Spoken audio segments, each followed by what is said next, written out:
Good evening and welcome. I'm Joe Ward, Dean of the College of Arts and Sciences here at Utah State University.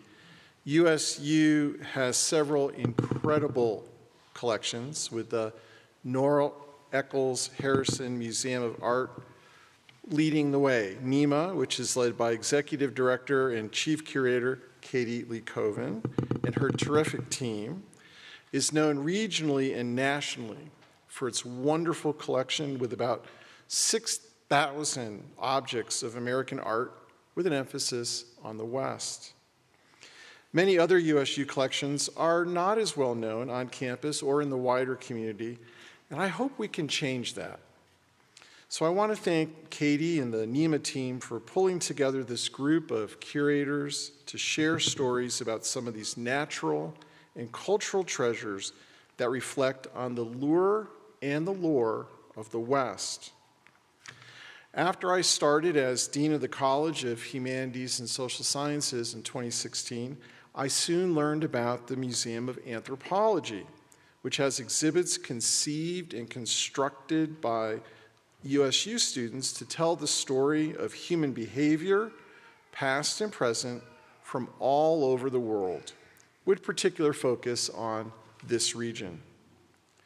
After the college reorganization last summer, I have learned about several other incredible collections, such as the Intermountain Herbarium, founded in 1932, that has about 300,000 plant specimens, and the USU Insect Collection, which has over 2 million insect specimens.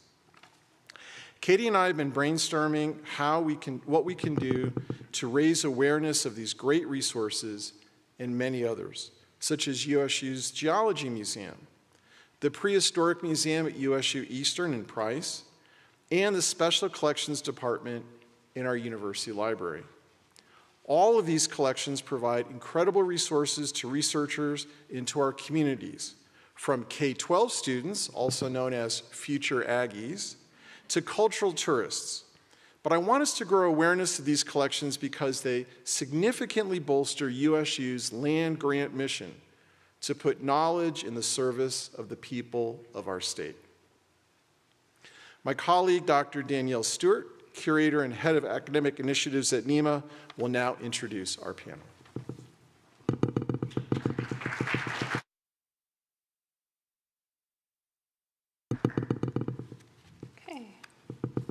Do we still have, there we go. Okay. Good evening and welcome to this event celebrating the opening of our new exhibition, The Lore and Lore of the West. My name is Dr. Danielle Stewart and I'm Head of Academic Initiatives at the Nora Eccles Harrison Museum of Art, and I'm the curator of the show. I hope you will all join us after this presentation in the exhibition galleries to see the show and to enjoy some refreshments. I'm going to give a little bit of background on the show before I introduce our panelists tonight, and we're all going to give kind of a series of mini talks, and then we'll have a Q&A at the end. So planning for this exhibition began over 18 months ago, and I'm grateful to have worked with an outstanding team of interns, designers, preparators, educators, and other museum colleagues in order to arrive here at this opening event. And I especially wanted to recognize a few of them because they won't get to be up here on stage with me. But I had interns who helped me do the initial exhibition research. Those were Tessa Christensen, Eden Kessler, and Megan Miller.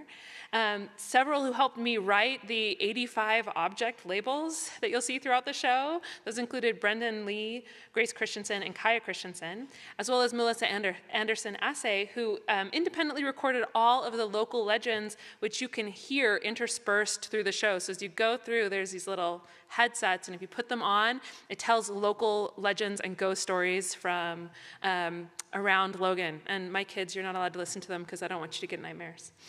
I also want to thank our design and installation team, who included Zaida Arredondo, Chloe Camp, and Courtney Oakleberry, who catered to many of my whims as we created a layout that would accommodate over 100 pieces, as well as the additional objects that we borrowed from collections across campus. The Nora Eccles Harrison Museum of Art held its first exhibition called Art in the West from December 3rd 1982 to January 21st, 1983. And in many ways, the lore and lore of the West was conceived of in dialogue with that original show. So that first exhibition included many fantastic works of art, but many were borrowed from other institutions across Utah and the West, including the BYU Museum and the Utah Museum of Fine Arts at the University of Utah. In the 1980s, our collection was still fairly modest. Unfortunately, that's no longer the case due to generous donors. We've expanded. And so when I put together the initial checklist of possible works that could go in the show, it was over 900 objects. And I had to whittle that down to about a tenth, right? Because we're sitting at right around 100 pieces in the show now. As you can imagine, that was quite a task for myself and my interns. And one of the ways that we made our selections is that we wanted to highlight artworks that showcased our local lore, our local legends. And so throughout the show, you'll find 28 Utah artists, many of whom are local here to Cache Valley. So I hope that everyone goes to the show and sees something or somewhere that they recognize represented in the artworks on display. An idea central to the show is that the West is a place infused with stories. Stories that drew settlers west, stories that formed around our larger-than-life landscapes, and stories that we're still constructing when we go on family camping trips and tell tales of forest creatures around the campfire. I hope that visiting the lore and lore of the West will remind you of your own family lore, road trips, pioneer histories, favorite memories, and things that brought you here to this high desert valley. I also hope that the exhibition will allow you to explore stories that you might not already know. Native American tales, local legends, historical tidbits that will become part of your personal folklore. The centerpiece of this exhibition is a set of ceramic Bigfoot bones, and I will talk about those in my portion of the talk a little bit later this evening. But there are a couple of objects that I hope you will notice when you go into the galleries. Two of them are here. So one is a newly commissioned work by Utah-born artist Greg Deal, who's a member of the Pyramid Lake Paiute tribe. You're seeing his work over here on, I don't know, you're right. I'm really bad at right and left. And he reminds us of the power of telling one's own story rather than being a character in a story told by others. And Greg will give a public talk here in this venue on the 26th of March, and I hope you can all return for that. I also hope you spend some time with Angela Ellsworth's seer bonnet, which is the other image that you see. This is NEHMA's most recent acquisition. And not only is it stunning in person, but it also reminds us that stories are often more layered and complex than we realize. As I worked with interns to select the artworks in the show, it was important to me to consider how the objects beyond those that NEHMA collected influenced Western myth-making. And with that in mind, I worked with curators and archivists across the Logan campus to integrate pieces from the Museum of Anthropology, the Geology Museum, Special Collections and Archives, and the Herbarium. I love the objects that these collections loan to us. They're some of my favorite pieces. And I'm so glad that we will get to hear representatives from each of these spaces, with the exception of the Herbarium. Unfortunately, our fellow from the Herbarium is sick tonight. But we will hear from the Geology Museum, Anthropology Museum, Special Collections, and then I will tell you a little bit about Bigfoot. So I'm going to introduce my colleagues here in order, and then they will come up and give their little mini talks. Molly Cannon is an interdisciplinary, community-engaged scholar who integrates anthropology, archaeology, geography, and archival studies to examine how individuals construct and sustain relationships with their communities and environments. Her work centers on cultural heritage and material culture to develop culturally informed, community-driven, and sustainable programs that benefit the public. She serves as the director of the Museum of Anthropology and assistant professor in anthropology at Utah State University.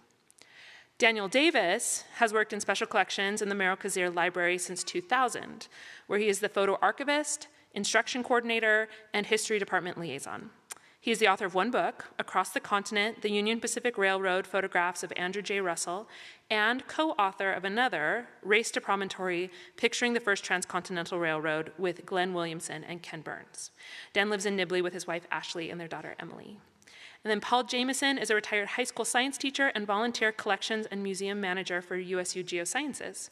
He's been collecting and preparing fossils of all kinds for almost 50 years, recreationally, commercially, and scientifically.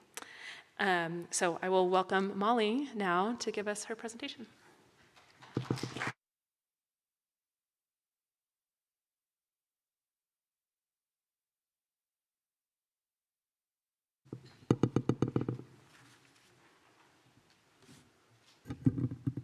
I'm told this way. Is that right? Okay. Okay. Thank you, Danielle, for that introduction and this opportunity to share with everyone the Museum of Anthropology. I'm going to advance the slide here.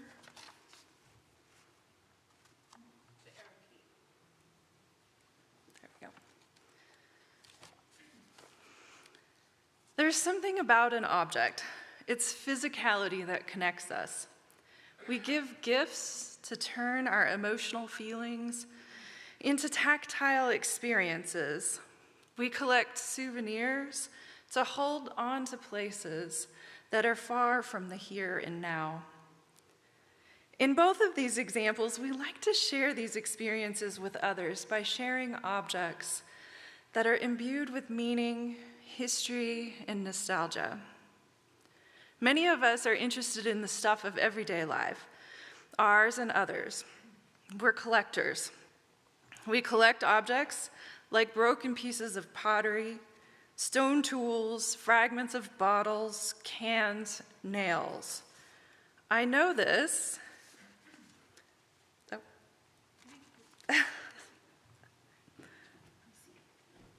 Let's go. The arrow key works better. This one. There we go. Oh, that's strange. I don't know why it's doing that. Let me see if I can try again. I'm giving you a preview of what's up. There we go. Okay. We collect things. And I know this because they often end up in boxes like this one. And these boxes end up in my mailbox or at the doorstep of the museum. Sometimes there's a story that accompanies the box that tells us where they were found, when they were collected, and whether the objects belong together as a collection or as individual objects. But more often, there's no story. There's no context, just stuff collected, stored, and forgotten. The mission of the museum is to educate people about the field of anthropology. And anthropology is more than the mere study of objects. It's the study of human behavior, past and present. We introduce our visitors to anthropology by examining how human lives have changed, how we share knowledge, how we create art, among many other questions. And we center material culture, the tangible objects made by people that define human cultures, in this discourse. Much of the museum's collection has been donated by people who are associated with Utah State University or members of our Cache Valley community. We envision ourselves as a community organization working with the public to create educational experiences for all ages through our public and academic programs. The story I want to share with you tonight is about this object. You might be thinking, Molly, you just told us you study objects made by people. Why would you focus on a fish fossil? And you're right, this is a 52-million-year-old fossil from a freshwater lake, likely the one that used to fill the area just east of us in Wyoming. But it's its object story that I am most interested in sharing with you tonight, because it connects its discoverer to our museum. Owen and his family would attend our Saturday events at the museum. And at these events, we introduce our visitors to anthropology through hands-on activities, including demonstrations and crafts. Owen, an inquisitive boy and always smiling, loved these Saturday events. Their family hardly ever missed a Saturday. But when he was about 5 or 6, his family moved from Cache Valley. And as he was preparing for his move, he and his mother stopped by the museum with a donation. Owen wanted to give us this fish fossil. He told me that he wanted to give us this fish fossil so that other kids could learn from this object as he had learned from our museum objects during his visits. So today, this object lives in our teaching collection. It offers us the chance to place human cultures within deep time in changing environments. But for me personally, it's a reminder that we are a community museum filled with objects that connect us, often in unexpected ways. What I find fascinating about the American West, and in Utah in particular, is that history can be found right on our surface, along a trail, a two-track road, on our canyon walls. We live among the objects, the material culture of people who walked and lived here for thousands of years. I'm grateful for this opportunity to experience these landscapes, but I recognize that heritage preservation, heritage stewardship must extend beyond my museum shelves. Here are some of the other objects that have been donated to the museum. Some were collected, some were purchased from or traded with Indigenous people, or passed down from generation to generation. Most of these objects have little context, making it difficult for us to know them. You see, once an artifact has been removed from its archaeological context, its association with other objects has been severed. And this makes it difficult to understand how the object functioned, what it might say about the human behavior that resulted in the object ending up where it was found. So I cannot say much about the opium bowl that you see in the upper left of the image, other than it is an opium bowl, and it was collected from a historic mining camp in Nevada. I do not know how it relates to the glass vial in the lower right, other than it is part of the same collection, so presumably it's from the same campsite. But I don't know if these were part of different household items, or were they found together? Do they represent something about the medicinal practices at this camp, or something else altogether? This type of collecting has been pervasive across the American West, and many of our local museums now serve as the stewards of these objects. And while museums and historical organizations teach us about historical and archaeological context, I know that many of us probably have a shoebox in our closet, or perhaps our parents' and grandparents' attic, and we will not be able to fully connect these objects to their context.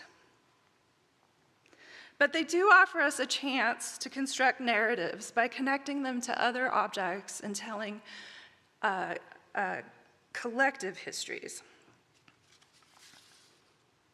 So we accept these collections because they provide us that opportunity to teach the next generation of students about material culture and how to research and preserve museum objects.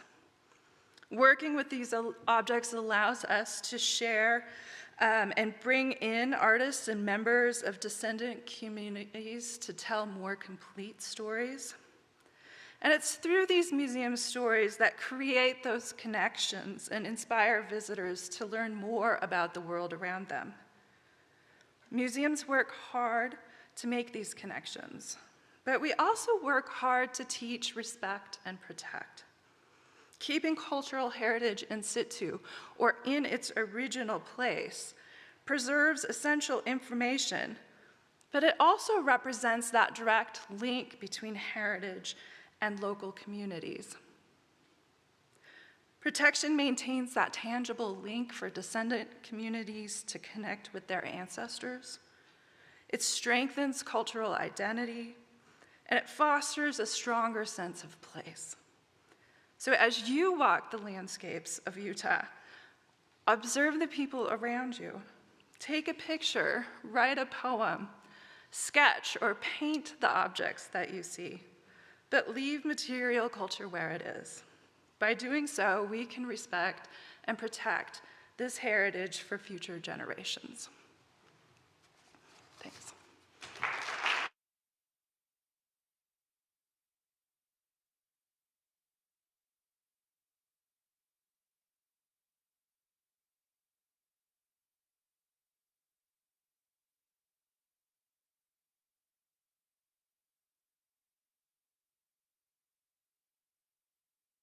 I've never given a talk from this, I was going to say stadium, it's not a stadium. And so I feel like I've been called up to the big leagues a little bit. And so I appreciate my colleagues. They've always been very good to work with. And so I think this kind of events brings the cultural institutions of USU together. So thank you for that. Thank you for inviting me. I think this sort of panel has forced me to think about how collecting has changed in archival institutions over the years. And so before I get into my story, I'll say that, when I became the photograph curator in 2000, there was a lot of emphasis among different archival institutions in collecting, kind of broadly speaking, pioneer era materials, right? For the 1840s to the 1870s, early LDS church history, the founding of towns and institutions, establishment of railroads, etc. But there's only so much of that material out there. And so there was a lot of competition and sometimes acrimony that would come from that. And so part of my story is sort of talking about how that's changed over the years, right? And before I begin, I want you to remember that the Kane Foundation and the Eccles, Wanless, Russells have all been very, very generous to the library and to the university. Just keep that in mind as I go there. Okay. Thank you. And I'm not going to name some names to protect the innocent in this. I should also mention that before I began this job, I was at the University of Wyoming, and I did not do acquisitions, I did not do collecting, and so I was a little bit of a novice in that area, and it definitely showed. In the spring of 2002, I was encouraged by my boss at the time to get the loan of a large collection of 19th century stereo views from a rare books dealer and put in a proposal to purchase them, that the Kane Foundation would purchase them for us. And there's about 150 stereo views. And so a stereo view, see, I don't have slides, but I do have a show and tell. I don't know if you know, this is a stereo view. And so in the 1850s and 1860s, as I tell freshmen, before you had Netflix and Hulu, this is what you did on, I guess, almost all the time at night. Oh, it's upside down. You would have thousands maybe of these stereo views, and you looked into them, and they're in 3D. And even today, I will say that freshmen are just astonished when they see this, that in the 1860s, they had 3D, right, that you could look at. But why these are especially important in Utah is that in Utah, obviously in 1869, the whole nation was looking at Utah with the Transcontinental Railroad and with the connection of the railroads together at Promontory Summit. And so there were Western photographers who were coming out and photographing, and stereo views are important, and I like stereo views in part because they are mass produced, and so I think that gives us a historical insight in terms of what was the photographer, what was the patrons of the photographer wanting to photograph because they knew this was going to be shown to the public, right? So what did they think it was important to show the public about the West, right? Okay. So I spent the summer studying the images and creating a proposal for the Kane Foundation. I submitted that proposal in the late summer. In the early fall, I got word that they wouldn't fund this purchase. Again, the Kane Foundation and all of them have been very generous to the university. That's not the point of the story. They decided not to fund this, and that's fine. Anyway, I was teaching an archives management class, so I put in the proposal I had. It was about 150 stereo views. I was teaching an archives class that year for the first time, and in the fall gets very busy with tenure, documentation, etc. And I sort of forgot that I had these for a little while. The dealer contacted me and was not happy. I put that in bold here, not happy. In his mind, Special Collections would take materials on approval, and if he didn't hear from us in a few months, he just sort of assumed that we had purchased the material. And so in December of that year, I got a very aggressive letter from his lawyer telling me that he had filed suit in the Salt Lake City District Court. And I was named as a co-defendant along with the university. Now, when you're on the tenure track, I was 31, I was on the tenure track, you're very nervous kind of about everything. You're nervous about your reputation, you're nervous how you're going to be perceived by your department and by your college, and this was terrifying, honestly, to me. At one point I thought, do I have to personally pay this $40,000 to this? And at the time I had nothing and I didn't own a home. I had the TIA account, but that was like $20,000. So I don't know how I would pay for that. It was maybe $75,000 today. And so we met with the university attorney at the time, and he was very anxious to please the dealer. And so he suggested that we find the money and buy the materials. The problem was 2002 was a really tight year, and so there really wasn't any money. And so he said, well, maybe we could pay him a nuisance fee. And so that's not what I wanted to hear, because that seemed to be a tacit agreement that I was in the wrong, which I was a little bit, yeah. And so the district attorney, however, was very assertive and thought we shouldn't pay him anything. And so, but long story short, the university administration changed, and it was felt we needed to pay him a nuisance fee because we thought we would need his business in the future. So the big takeaway from all that was, one, that I didn't know what I was doing in 2002, for sure. And two, at that time, there was really tremendous pressure to find and add things to your collection from this sort of pioneer settlement era. Everybody wanted that kind of material. And I was willing to maybe bend things a bit to add a significant collection of 19th century stereo views.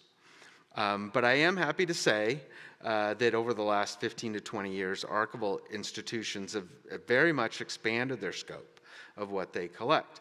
Turns out there are lots and lots of primary sources out there, and more than all of the Utah archival institutions could possibly collect. And so we've all created little niches, I would say, in terms of geography, different formats, different cultural groups as well. And that now Special Collections collects a wide variety of sources, not just letters and diaries and photographs. We have collections of Mormon board games. We have the world's largest collection of outdoor product catalogs. We have collections about beer brewing in Utah. We have collections in the exhibit on Yellowstone ephemera, Yellowstone National Park ephemera, different USU student organizations, the aviation industry, environmental organizations, oral histories of the Latino culture, LGBTQ+ individuals, and much more. And so as a postscript, I would say that while I was embarrassed about this episode, but I did get tenure, and according to my department head, these are his words, by the skin of your teeth, and I was eventually able to purchase almost all of these stereo views or very similar ones through eBay. Thank you.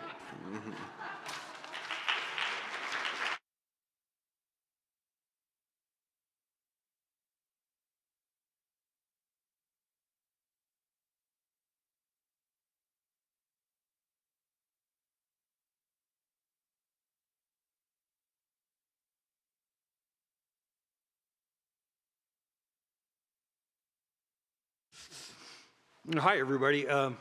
Danielle, thank you for inviting me. I'm a volunteer in the Geoscience Department in charge of the museum and collections.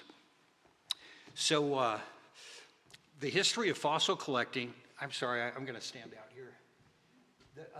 The history of fossil collecting in the West is full of skullduggery, you might say, chicanery, all kinds of mischief. The most probably famous example, two characters from back east, very wealthy paleontologists that worked for different museums. And this was late in the 19th century. There was something going on called the Bone Wars, and it's been written about. There's been movies made of it. PBS did a special on the Bone Wars about 10 years ago. And it's about this competition between two professional paleontologists that were trying to outdo each other. So anyway, they sabotaged each other's collection expeditions. They destroyed each other's fossils. They stole each other's fossils. It was ugly.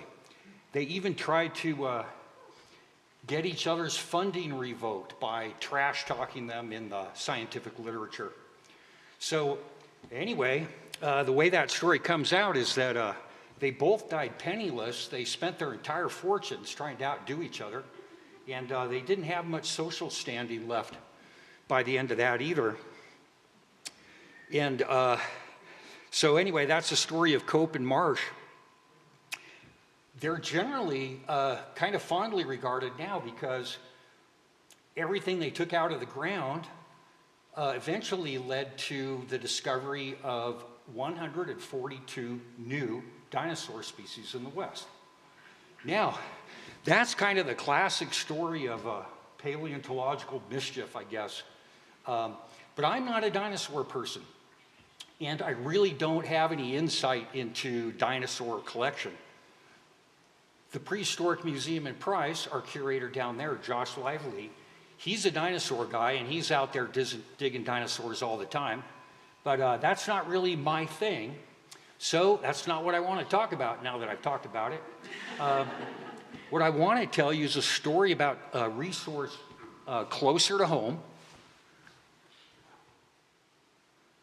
The forward button? You have forward button. There you go. Oh, okay. Wait, that's the one? That's my second one. I'm going to go, yeah, there we go. Okay. Yeah. This might be a familiar sign to many of you. This is less than 2 hours away, Fossil Butte National Monument, if you're headed out towards Kemmerer. Oh, thanks. Yeah, okay. So this is out towards Kemmerer, Wyoming. It's a national monument created to protect the fossils there. The fossils there are from a 50-million-year-old freshwater lake. They are absolutely world famous. The amazing thing about Fossil Butte is that basically everything that fell in this lake made its way to the bottom, was buried in mud, and became fossilized. And that includes things like flowers, insects, mammals, reptiles, fish, of course. This lake's absolutely full of fish. And probably, in fact, Molly showed us an example of a fossil fish from the Green River Formation.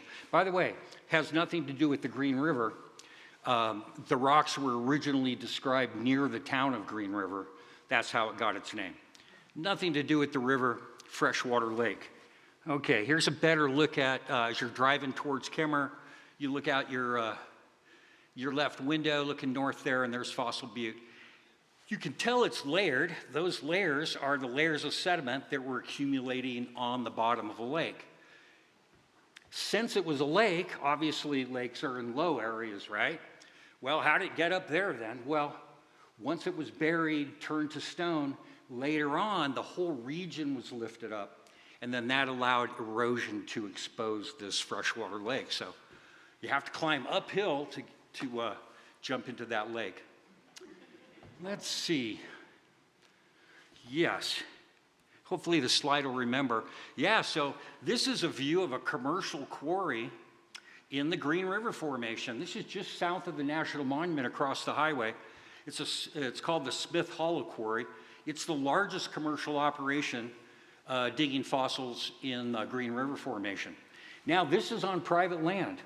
And you may be wondering, kind of one of the general themes of my talk is sort of, in this country, if there are fossils on land that you own privately, they belong to you. That's not the case in many countries. In a lot of countries, fossils they belong to the state, the country, especially special ones. So there's no private ownership of these kinds of things. But in good old USA, of course, if you've got fossils on your land, you can dig and sell them. So this land is owned by a rancher. The National Monument's protected, of course, from digging. It's just used for research, science, education, and they have a few small quarries.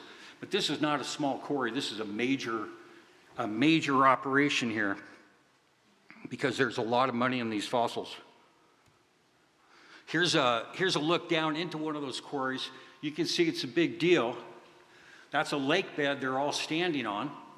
and they're looking for things that were buried in the mud on the bottom of that lake. You can see some enormous slabs tipped up. It's quite a big operation.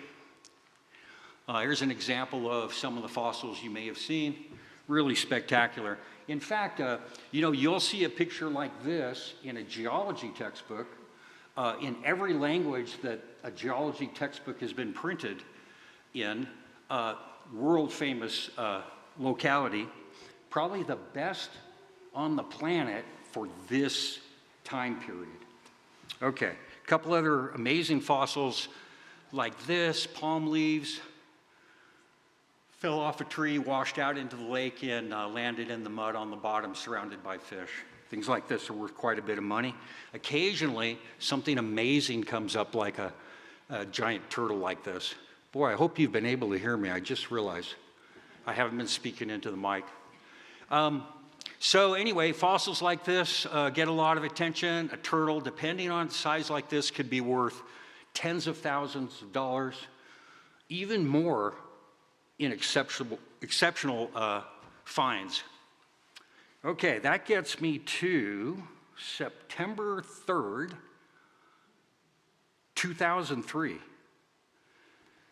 I got a call from a friend of mine. Oh, by the way, I forgot to mention, I leased land in the Green River Formation from a private rancher for several years and made my living digging fossils. I had a quarry called Tom's Folly Quarry. And the thing about leasing a quarry from a private landowner is that you reach your own terms, right? He wants this, you can dicker a little bit, but these are the terms. You agree on terms, and then you get to dig. Well, I had this quarry called the Tom's Folly Quarry, and I didn't do real well with it. In fact, it was called the Tom's Folly Quarry because Tom had dug there previously, and he hadn't done very well either. So that little bit of land was not very highly regarded. That's why I got in there cheap. And I didn't have any money for heavy equipment or anything, so I'm literally just starting with a shovel, starting to dig. Well, I dug that year on sabbatical for my teaching job at Logan High School. And then I went back to work the following year, and September 3rd, shortly after school had started, I got a phone call from a friend in Fossil Basin, and he said, "Paul, Jimmy found a horse." Now, there it is. I drove out to Kemmerer that night because no one's ever found a horse in the Green River Formation. And if you think about it, it's a freshwater lake. What's he doing in the lake anyway, right? So the reason this picture is a little hard to make out because the horse is buried in this slab. He's covered in rock, and so it's kind of like he's buried in rock. So in a low angle light, you see bumps and shadows, and that gives away a shape. Now, I can't really point, but they knew this was a horse when they found it. It has 4 toes on the front and 3 toes on the rear. It's about the size of a border collie. It's about 2 feet long. That skull's about 8 inches long. That's a full-grown modern, yeah, in the Eocene epoch, that's a modern horse. So this is early in the horse's evolution. Boy, what a find that was. And Jimmy Tinsky, this became known as the Tinsky horse, he was a little paranoid. He got it out of the ground, he took it back to his double-wide trailer, and when I got there, he was like, well, he was kind of a mess, super excited, but also he knew he was sitting on something really, really valuable. He had it prepared. This is what it looks like, uncovered in the rock.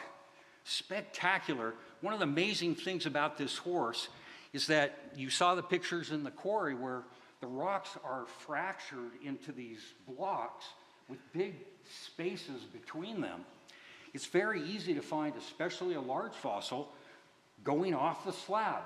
Oh, shoot, just missed the leg, right? Well, that happens a lot. It's Murphy's Law. Something happened here. Don't ask me what. This horse is completely on the slab. All sides of that are completely natural, and it comes up within 2 inches to the edge of that slab. That was a gift. Jimmy got an offer for $1 million on this as soon as it was prepared. $1 million. Now, I told you, private digger can, he makes his arrangements with the landowner. Landowner gets 50% of rares.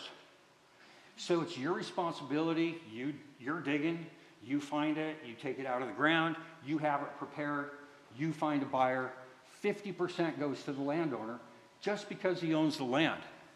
So that $1 million was a big payday, both for Jimmy and for Roland, the rancher out there.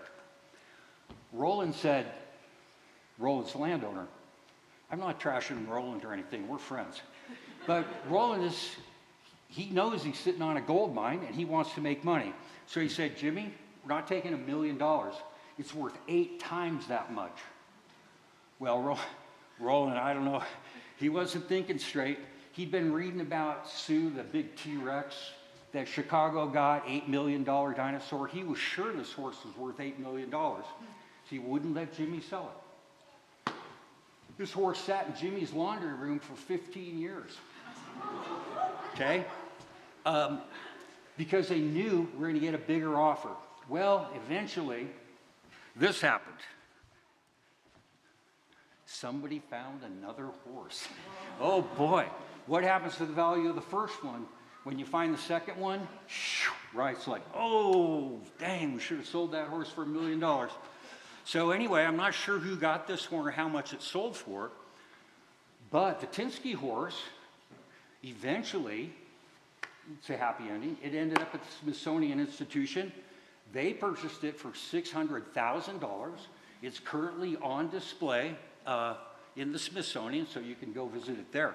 By the way, I forgot to mention, we have wonderful Green River fossils in our museum right here on campus. Come see. We even have some very rare ones, some beautiful fossils, so check us out. And if you haven't been to Fossil Butte National Monument, be sure you check out their visitor center. It is absolutely stunning. And there is a replica of the Tinsky horse in the museum. You can't tell it from the original because, yeah, it's made out of plaster and it's painted, but they put it in a real stone. You really can't tell it's not the real thing, so it's spectacular. I highly recommend getting out to Fossil Butte. So anyway, that's my story. And I'm not sure, I'm not sure what the point of that story is. There's so many directions you could take that. One thing I like to say is that I owned this horse for a year, right? I didn't know it was in my quarry, but it was on my lease for a year. I didn't find it. It was found the next year by Jimmy in my quarry. Now, people automatically just think I'm the world's unluckiest person. It's like, oh man, dude, you must be so.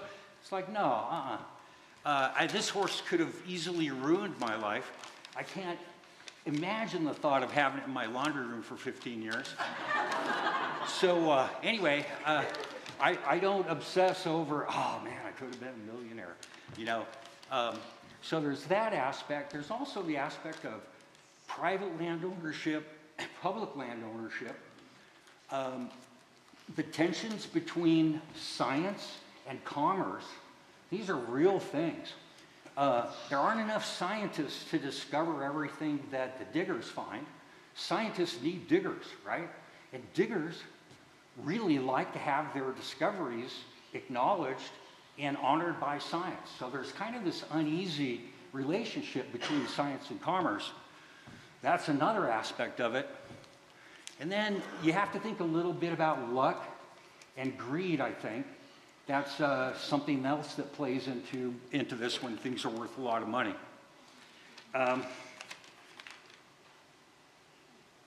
I think that's about it. I think you can take that any direction you want, but in my opinion, this has potential for myth making, right? That's the lure and the lore. This happened very recently, very near our home. It's easy to think, well, that's a cool story, but as the years go by, this is going to get better and better and better. So anyway, thank you.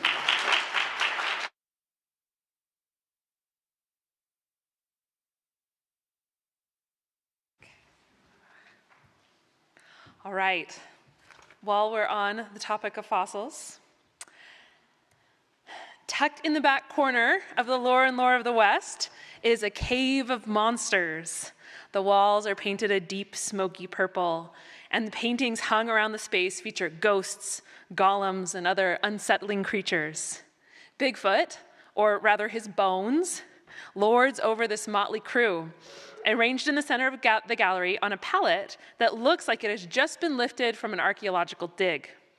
Are these the real Bigfoot bones? And how did they come to be in Logan, Utah? Bigfoot's bones were originally discovered in 1971 by the artist Clayton Bailey and his associate, Dr. George Gladstone, who, despite being a crack team, are mysteriously never seen in the same place at the same time. This is Dr. Gladstone, by the way. You can tell because he's wearing a lab coat. He looks very similar also to Clayton Bailey. The bones were excavated on a hillside near Bailey's home in Crockett, California. Quote, "I don't like to travel, so it's really handy that we found all this stuff right here outside my fence," Bailey said when the media came to interview him about the discovery. As a ceramicist and a professor of art at the University of California, Hayward, Bailey's expertise was in art rather than in archaeology. So Dr. Gladstone, or in geology for that matter, Dr. Gladstone became the scientific voice behind the specimens of unnatural history that he and Bailey jointly discovered. In addition to Bigfoot, the pair found and uncovered an Paleolithic sea serpent, which is what you are seeing right here, a cyclops skull, several jackalopes, a giant bird-like skeleton, mysterious mud creatures, and whatever this is. Throughout their partnership, Bailey acted as curator and disseminator of their findings. He established the Bailey Art Museum in Crockett, California, where Bigfoot's bones went on display alongside robots and other creatures of questionable origin. Dr. Gladstone helped to articulate the pair's findings by explaining their miraculous discoveries in proper scientific language. For example, when it was discovered that Bigfoot's bones were composed of a ceramic-like substance, Dr. Gladstone explained that this was because Bigfoot descended from the Paleolithic age. Quote, "The term kaolism is something that explains the scientific meaning of fossils of mythical animals that I was finding. Kaolism is based on kaolin, which is a type of clay." Bailey elucidated for the doctor, who is reclusive, and he prefers researching in his hut in Bailey's backyard. This is where Dr. Gladstone lives. It looks to me a little bit like the entrance to the Indiana Jones ride at Disneyland. Let's see. Furthermore, Gladstone and Bailey have dated fossils to the Bone Age, part of the pre-credulous era, which, according to Bailey, is a period of time before the Stone Age, when you could collect the skulls of animals and use them as tools. Gradually, as Bone Age animals became extinct, humans had to learn how to make tools out of stone, and thus we had the Stone Age. In addition to their fantastic findings, Bailey and Dr. Gladstone used their combined mechanical knowledge to invent ways to prove the veracity of their specimens, including this fossil tester, which alarms and lights up when authentic Bone Age fossils are placed inside and the correct buttons are pushed. They also find their specimens with the age of Paleolithic fossil detectors, which you see here in this high-tech case, but they also use more primitive tools, which you see in these slides, a divining rod nicknamed the Bone of Contention. Other tools of their work include Dr. Gladstone's snake oil-powered Bigfoot droppings extractor, the results of which are currently on display in our gallery. But don't worry, the smell is long gone. With deference to my more scientifically minded colleagues joining me here on the stand tonight, I want to point out that Clayton Bailey and Dr. Gladstone's unnatural history discoveries are not intended to conflict with the work of serious scientists. Considering the threat that their unnatural findings pose to the natural order of things, they posted this warning sign at the entrance to the Bailey Art Museum. Among the symptoms of Paleolithic exposure they identify are, quote, it attacks, quote, the eyes and the brain. It causes uncontrollable fits of laughter, often resulting while grappling with unearthly ideas, and it sometimes produces feelings of confusion and unreality. Bailey and Gladstone sometimes call their museum the world of wonders, and wonder is exactly what their discoveries are meant to invoke. For far from being an attempt to obfuscate or confuse scientific understanding, they insist that we, quote, examine all evidence carefully, watch for brazen images, and beware of exaggerated after effects. Bailey and Gladstone's discoveries might not make the world more knowable, but they do make it more wonderful. And don't we all need that right now? Bailey passed away on June 6, 2020, and after his death, many of the objects in the World of Wonders were transferred to a new museum space in Akron, Ohio. But NEHMA was given the opportunity to purchase the Bigfoot bones and some of Dr. Gladstone's archival materials via Bailey's California gallerist. I, for one, am grateful that this wonderful object, or that these, sorry, I went too fast, that this wonderful object, his Bigfoot skeleton, is now here generating new stories and memories in Logan, Utah. Thank you so much.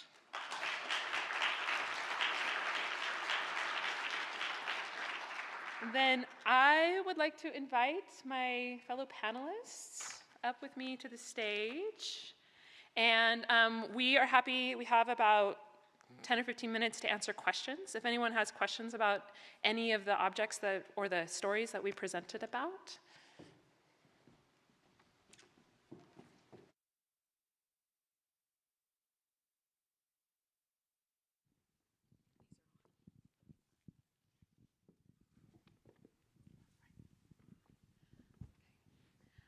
Maybe while you are thinking about your questions, I'll just get started by saying I found it really interesting, Dan, that you talked about that there's these kind of periods of Utah history that seem to be more popular, or that there's kind of, a run on information on the pioneer era, for example. As you think over your collections now, what do you see as some of the remaining gaps, or the places that you wish that we had more information specifically about Utah or about local histories?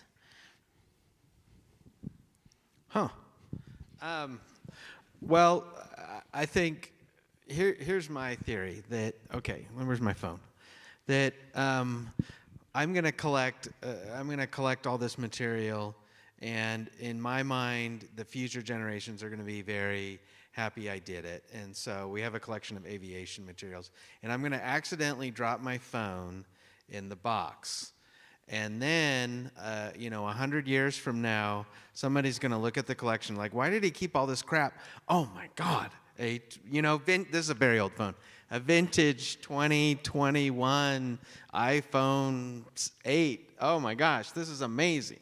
And so, I mean, sometimes we kind of don't know, but I think, and that's part of the, I've been a curator for 26 years, and I never would have thought that outdoor recreation catalogs would draw people from around the world, literally around the world, to special collections and archives. And so I don't know what I'm doing, I think. What about Paul and Molly? The same question. Do you see that there are things that you wish that we had here at USU, or that, stories that you feel like are still untold, parts of Utah history that we need to know more about? Go for it. Wow. We have well over 10,000 specimens in our collections in geosciences, rocks, minerals, and fossils. And the rocks and fossils, at least, are kind of, the collection is centered around local geological resources. So I think that's pretty cool. We're not an official repository. USU, our campus is not an official repository, which means we can't collect and house vertebrate specimens, technically. So those dinosaur vertebrae that we loaned you for your exhibit, those are actually on loan to us from CEUM, USU Eastern. So I'd say we're weak on dinosaurs, But that's not necessarily a bad thing because the dinosaurs are all down south, right? If you live up here in northern Utah, our rocks are too old for dinosaurs. So our collections really do represent our older Paleozoic, if you know that term, pretty well. I had no idea that rocks could be too old for dinosaurs. That's a completely new concept to me. You've just blown my mind. I didn't know rocks could be too old for dinosaurs. Yeah, oh yeah. All the cool stuff's older than dinosaurs. I'm biased. I'm not a dinosaur guy. The average 8-year-old knows more about dinosaurs than I do. So I stay away from bones. They're a lot more trouble to collect. Molly? And at the Museum of Anthropology, our collection it's a collection of collections over time. And so, as I said, almost the entire collection has been donated, not by one individual, but by many, and over many years. So the museum began in 1963 with Dr. Gordon Keller's personal collection. He was our founding anthropologist. And then through some of his field work, we received some of our archaeological collections that we steward. And then over time, that's just been, as students have come through and wanted to give back to the museum, faculty who have traveled and brought ethnographic objects back from their interactions with artists and craftspeople from around the world. There are a few other archaeological collections that we're working on, trying to figure out where they came from. In fact, that's an ongoing project we have right now with special collections and a Mesopotamian archaeological collection that we're not quite sure where these objects have come from. And so we're not actively collecting, rather as people want to give objects to us and we have the ability to take them in. We do. We're not.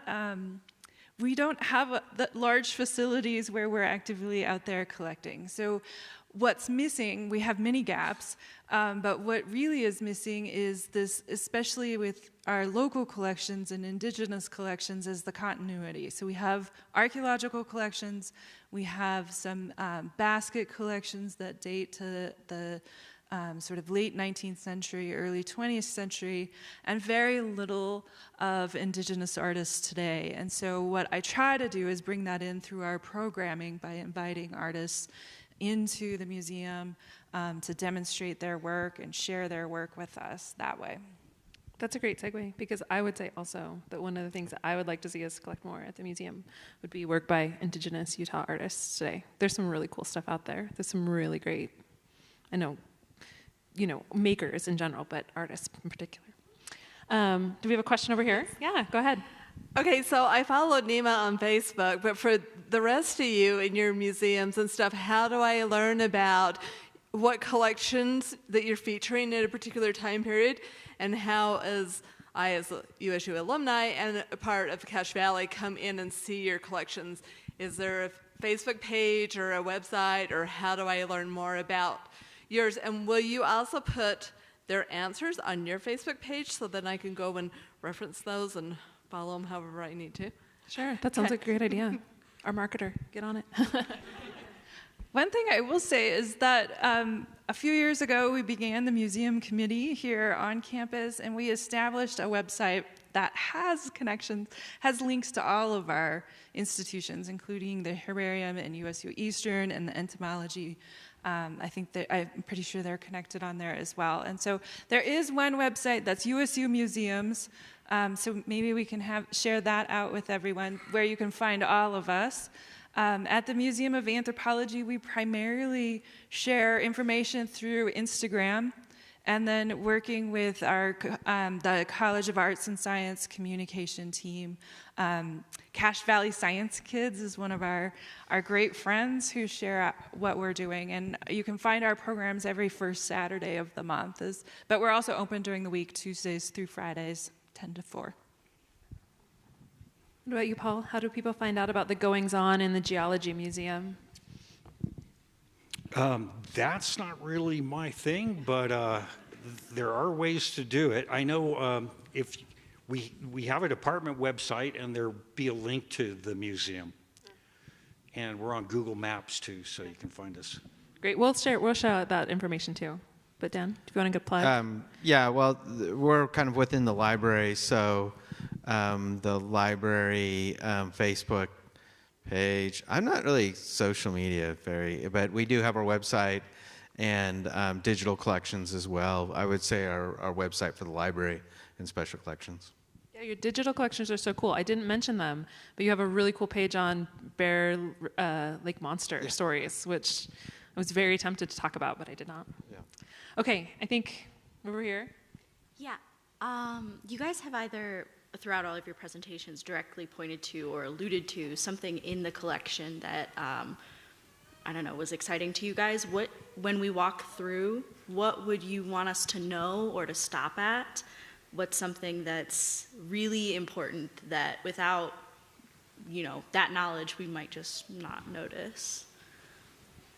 Thanks, that's a really great question. So as you're going through this exhibition in particular, I would say one of the things I'd want you to think about, and that I hope you get out of the display, is that we have a section called Heroes and Legends. And, in that section, there's kind of people that correspond to a lot of the stories that you hear from the West.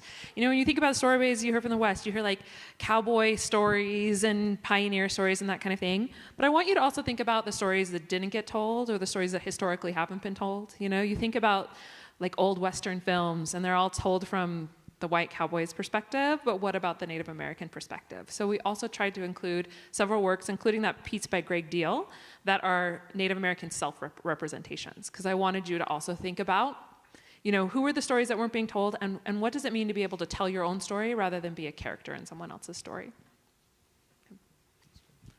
At the museum, what I'd like you to know is that we are a laboratory where students get to practice their museum work.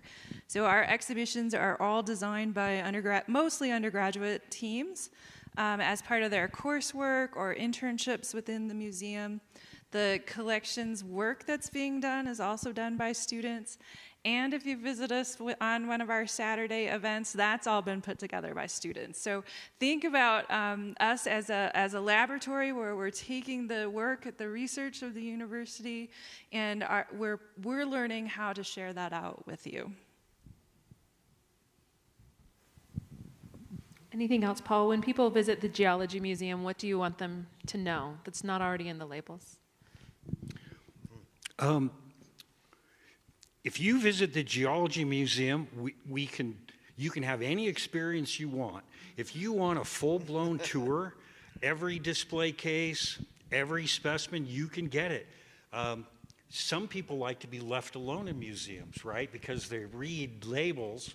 And so anyway, I try not to get into people's way, but I love to talk about the museum because there's it doesn't all meet the eye. Some things, important things will go by you if somebody doesn't point them out. I'm that guy, I love to do it. So we host homeschool groups and school groups, families. We can do weekends. We will custom tailor a tour for you and your family or your class or whatever you want. We'll make it work. And as part of the fourth grade tour consortium, we have designed some of our displays in the museum around the fourth grade curriculum. So, for example, they're learning about economic geology. How can you make money off of rocks? How does Utah make money off of rocks? Natural resources. We have a whole display case on things like salts and copper and coal, things like that, so kids can see, wow, I use that and it's made from that. So we're trying to make those connections really are. But really just whatever you want, from being left completely alone to not being able to get out of there graciously,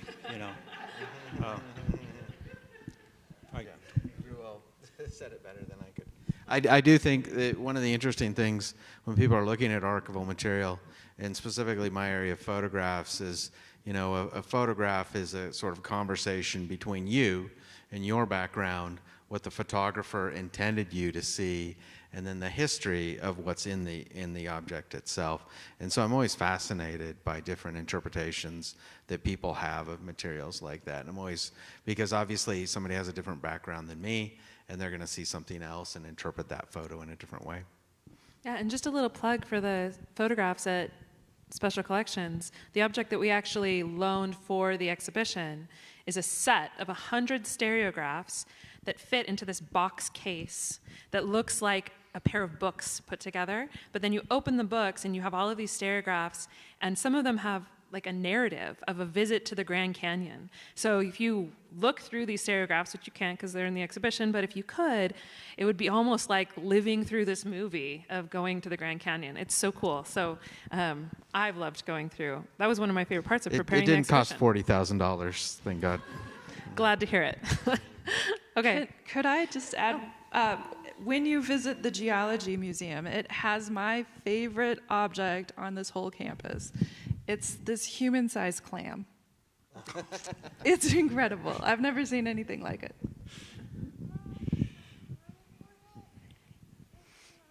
How big was the turtle fossil? How big was the turtle fossil, Paul? Oh, in the Green River Formation, I've seen turtles from this small to this tall. Oh my gosh. So anything goes. There's many different kinds of turtles. And they were all babies once. So you can find a small turtle or a big turtle. Thank you. How big was the horse? The horse was about 2 feet long, about the size of a border collie. Oh. How about over here?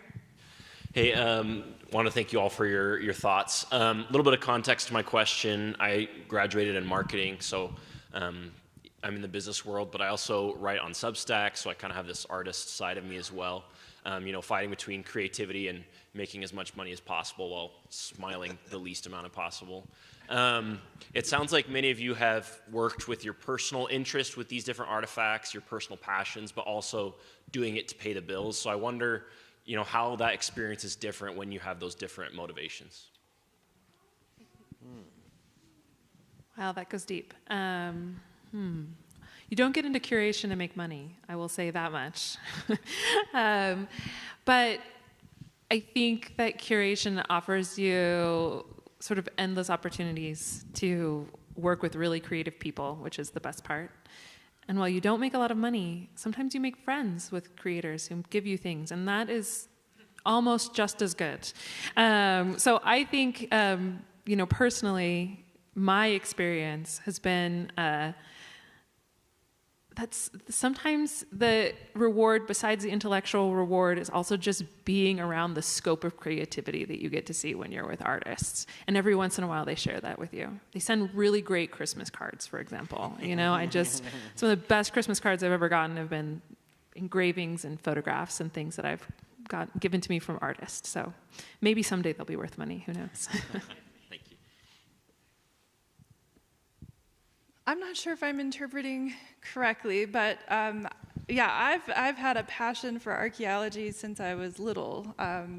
As many kids do, after school programs took me out on excavations. There was a mammoth excavation at a site where I grew up, and I was hooked the minute I saw that. And museums have always been part of my upbringing as well. So I don't know that I could have envisioned doing anything else.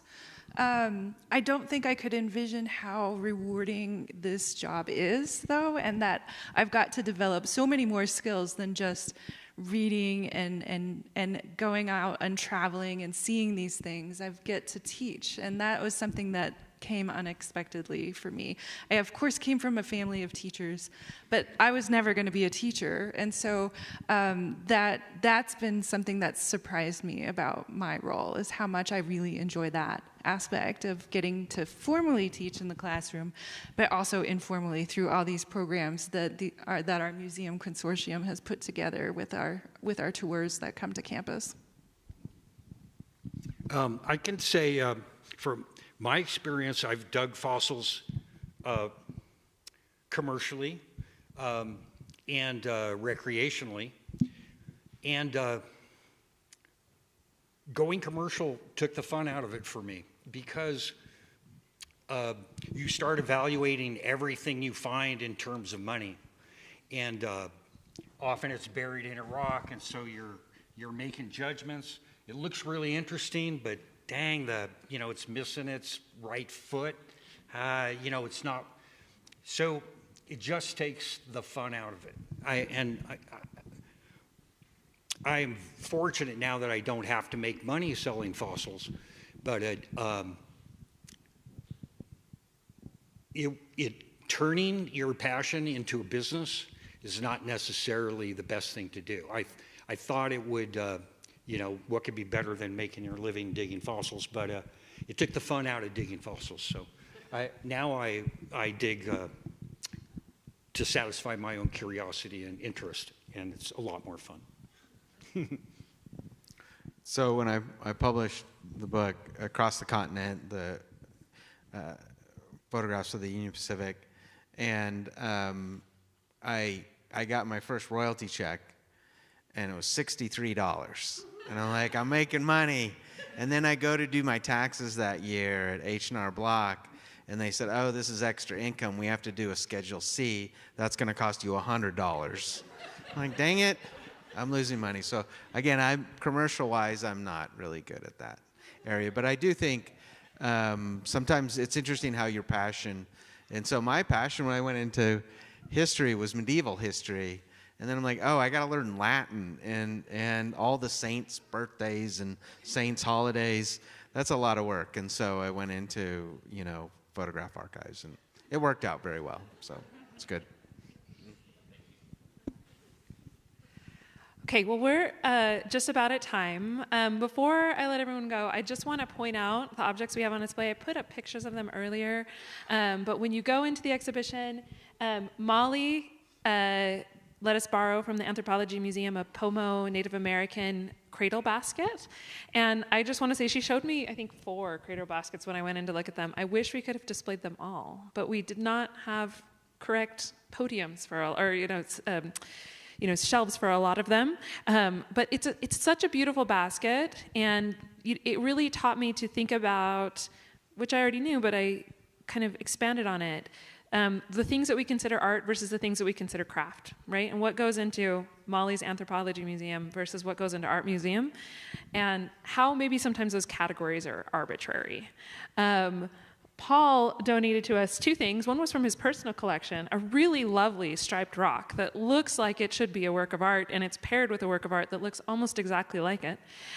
So that's, I think, a really great kind of parallel between how art can mimic nature and artists can be inspired by nature. But he also, as he mentioned, loaned us a set of dinosaur vertebrae, which goes really nicely with a picture that we have by a Cache Valley artist, Providence-born artist named Ev Thorpe, who painted Cache Valley during the time of Lake Bonneville and painted, pterodactyls into the scene with woolly mammoths that didn't really belong together at the same time. But it goes to this idea of how we, the early people would find dinosaur bones and not have names for them and make up legends, which I learned is an actual thing called fossil legends. Part of the research for the show is learning about fossil legends. So I'm so glad we have the dinosaur bones right next to the Bigfoot bones. And you can decide which are the real bones and which ones are the fake bones. And then Dan, as I mentioned, donated, or not donated, I keep saying donated. I'm going to give them back, I promise. He loaned to us this set of stereographs. But in the stereographs, one of the things that's really special is that one of the stereographs shows an image of the artist Thomas Moran. And Thomas Moran spent a lot of time traveling in Yellowstone and the Grand Canyon and painting pictures, which were then sent to Congress and became the impetus for those places being turned into national parks, right? So this dialogue between the arts and the natural sciences is just so rich in the West, and I hope that you get that out of seeing the exhibition. I'm really sad that Chris wasn't here because he told some fabulous stories about people getting in gun battles over specimen sample collecting, and I wish we could have heard those stories. But there are also many, many pieces from the Herbarium that show the dialogue between the natural sciences and the arts through pairings of species where you see a photograph or a painted interpretation of a species, and then also the specimen that's collected by the artist or by the scientist. So I hope you enjoy the exhibition and eat lots of our refreshments, and we will see you over in the galleries. Thank you so much.